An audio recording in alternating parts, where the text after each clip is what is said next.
and welcome to your Manchester. Another fantastic show today. We touch on education and the arts. Oh, yes, indeed. That's where we're going, everybody. Today, I take the first leap into learning BSL, that's British Sign Language, with Coronation Street's Gemma, actress Dolly-Rose Campbell.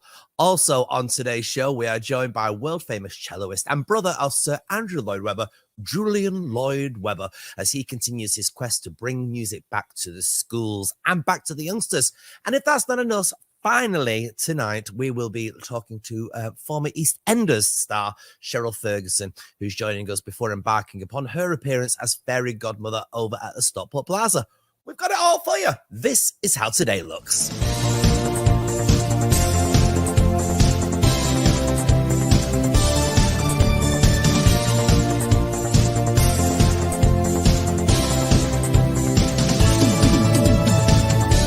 But first, we are here with actress Dolly-Rose Campbell, who is from the Coronation Street. The Coronation Street, yes, that's correct. She plays our Gemma on there. Yeah.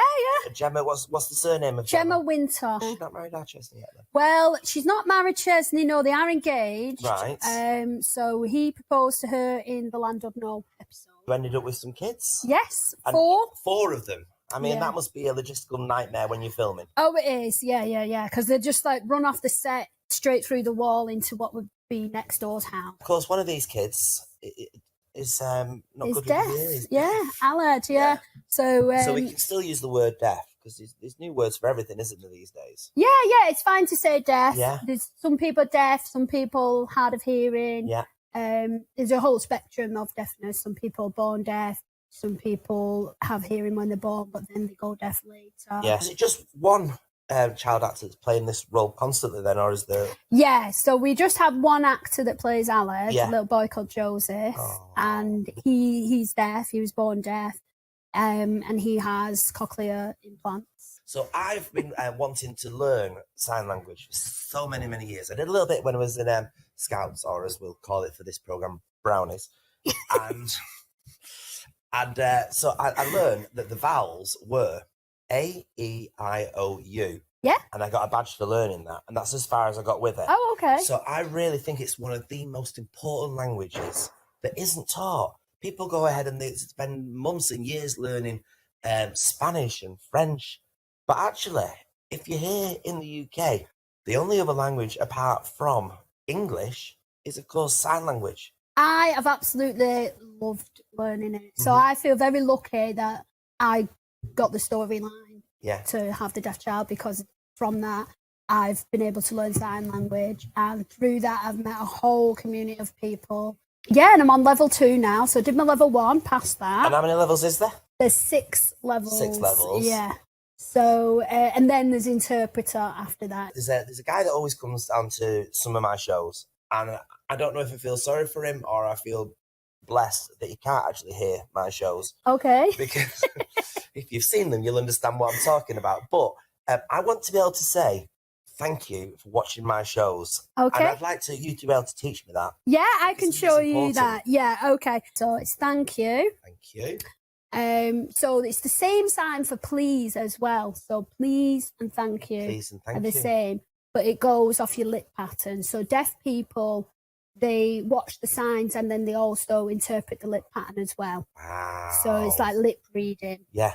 So you would say thank you to whoever it is for coming and watching my show. What was for For coming. Easy for you. You just like you waving your hands for coming. For coming and watching. So he's watching you. So watching. Yeah.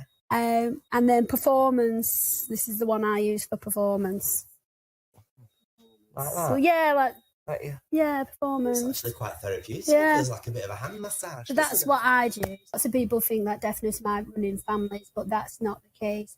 And statistically, within those families, only one person would tend to learn to sign to a fluent level. Right. And how important is it for you to be able to converse with Joseph on set?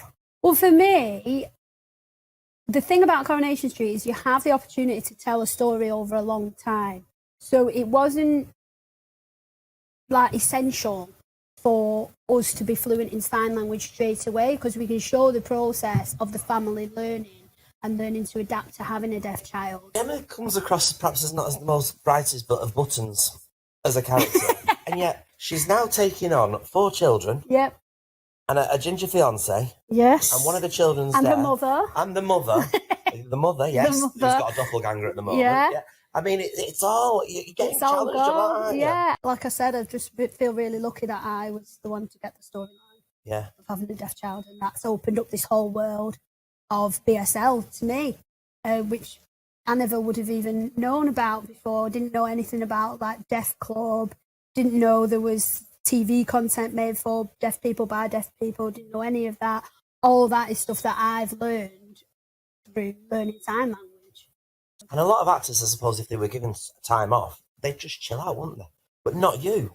What keeps you I would driving get bored. along? I would get too bored if I was just sat there doing nothing. I like to be busy. I prefer to be in than to be at home. Yeah. And I just love learning. So learning the BSL, spending time with deaf people, finding out all about deaf culture, which I didn't know as a hearing person. I didn't know anything about before this. I just think it's a real privilege.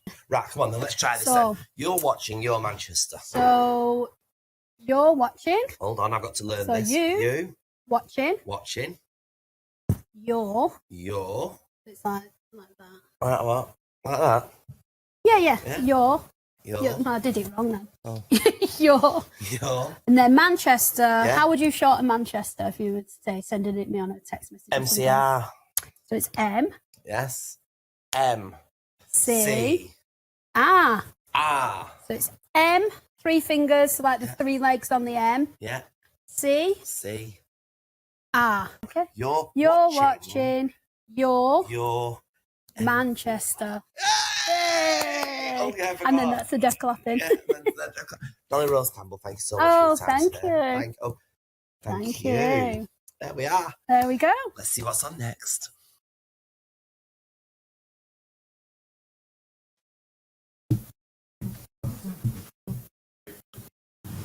Oh, fabulous. Wasn't that really interesting? So we can all learn a little bit of sign language there. Now then, if music be the food of love, yes, but is young person getting the right amount of music education? Have the days of collective music departments gone? And would you like music of all genres to be available? Or is music just for the elitist? Is it for elitist families? Perhaps those with money? Well, to discuss this further, please welcome Julian Lloyd Webber. So joining us now is Julian Lloyd Webber. Welcome to the show, Julian. How are you? Good, how are you? This is fantastic. When did your passion for music begin? Well, I mean, obviously there was a huge amount of music around in my family. So I actually started playing a cello when I was 4 years old. But I didn't take it seriously. I just played it for fun. And I just gradually got more and more into it. And then when I started hearing some really great cellists in concert, that's when when I was probably 12, 13, I thought this is what I wanted to do for myself. Yeah. Now, why the cello then? I mean, there's obviously within your family there's a plethora of interesting instruments to be having a go at. Why the cello? Good question, because there'd never been. My father was an organist, my mother was a pianist. There'd never really been a string player in the family before. So I think what it was, my mother used to specialize in teaching young children the piano. So of course she tried with me, and of course I didn't like that. And I didn't enjoy playing the piano. And then I was taken to one of those children's concerts they used to have. I don't think they do now, at the Festival Hall in London. And I spotted the cello in the orchestra, and I thought that looked an interesting instrument to play. So I said to my mum, I said, you know, if I could play one of those, would you let me give up the piano? And she said, oh, okay. And that's what happened. It's quite fantastic. But I suppose a lot of the youngsters these days would class classical music as elitist. What do you say to them about that? Well, to me, it's never been elitist. I don't think composers wrote for just one group of people at all. I've always believed that classical music, any kind of good music, should be for everyone. And I think what the problem that's happened is that it's gone out of our school system. And as a lot of schools anyway, there's just no access to music. There's no access to instruments, and it's only available to children whose parents can afford expensive instruments and expensive tuition. And I think that's completely wrong. I've always believed that the music is for everyone. Yeah, I mean, when we started at high school, it was amazing to have a music department that would, start you off on the triangle and then allow you to go and involve yourself in other instruments and eventually, find your niche and an instrument that you're passionate about. Why has it disappeared so much from so many schools? That's so right. Well, I mean, it's all about, I guess it's, you would say it's mostly about money, isn't it? It's about cutbacks. But it's not only that. I mean, I spoke out recently about, the lack of music on TV, or at least mainstream TV. I mean, if people don't ever see something or ever particularly hear something, how can they know whether they like it? All this elitist business is because it's becoming more and more the preserve of rich people who can pay for these instruments and lessons. And that's really tragic as far as I'm concerned. I've fought against that all my life. So how do we inspire young people to have a passion for music and playing music? We've got to get it back into the schools. And long term, that's really the only answer. And it's up to people like myself and other musicians to keep complaining about it till we get a result. I mean, there's lots of noises made by our present government about getting it back in the schools, but I just want to see it happen, because all I see is the reverse. All I see is the less and less music, and all these noises are not achieving anything. So you've got a project at the moment, 30 Under 30. What is that all about? Yeah, that was something I came up with Classic FM and Sky Arts, and basically it came through lockdown when it was so difficult for musicians to play because there were no concerts, basically. And I felt so sorry for the up and coming generation of really great young classical musicians. And so I went to Classic FM with the idea that we focus on their recordings. And we came up with a list of 30 amazing musicians. We since then come up with a second list, so we now have 60 under 30. And I mean, it is incredible, the talent. I think a lot of people will be surprised at the fantastic talent that is out there. And we need to showcase that. There is so much out there. I just want people to be more interested in music of all different genres. I mean, it's fair enough listening to pop music, but actually these days when you listen to pop music, some of the string sections, for instance, it's all based within classical music, and I want people to get interested about that. I mean, that's the basis of music is through that, and I mean, all these people like Elton John, that he was classically trained. He went to the Royal Academy and he came from a state school. And this is the important thing. And I think this is what we're so in danger of losing. And we have actually lost in a lot of places. We've got to do something about it. I mean, there's a lot of people talking about it, but it's just not happening. That's true. One of the composers you're very passionate about, of course, is Bach. Why so passionate about him? Well, Bach really is the sort of essence of music. And I've been doing this program with my wife, and we're going out, and particularly next summer, in a lot of festivals where because I no longer play now. I had an injury, so I can't play. My wife's a really fine cellist. So we're going out together. And she's doing the hard part now, all the playing. And I'm sort of narrating the story of how these Bach cello suites, which have now become extremely popular, were literally not played for 200 years. So it's a journey of discovery, literally. Yeah. Now, Bach, of course, did he have a lot of access to music growing up? Well, I think he did. And I mean, he had, how many children was it? Nearly 20 children or something, and they all became musicians, so it was definitely in the Bach family.